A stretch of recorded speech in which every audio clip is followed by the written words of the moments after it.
Ukraine achieved a spectacular surprise, a surprise that many people thought had become impossible in modern conflict, massing forces, sufficient forces to create a breakthrough before their enemy knew what was happening. And I spoke to one of the soldiers who was involved in the assault, and he said they only got the orders to take part the night before, but they were ready and they were able to maneuver into position. And indeed they came in, they captured in one encounter, they captured some 28 Russian prisoners of war. And that soldier, Maksim, described to me how at about 500 meters distance, the Russian soldiers held up their guns above their heads in a sort of symbolic act of surrender.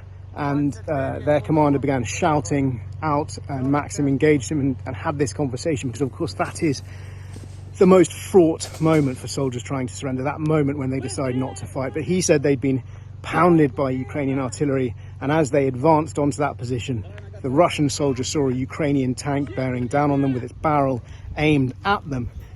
And Maksim said the soldiers made the right decision, because not all of the soldiers here, clearly not all of the soldiers have surrendered. Indeed, he said as they were driving to that position, they were ambushed, and indeed in that exchange a number of Russian soldiers were killed. There are also reports, predictable reports, that Ukraine has also lost a large number of soldiers in this conflict.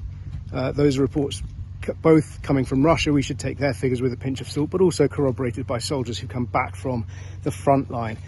Fighting is expensive in terms of lives, and both sides have been hemorrhaging troops.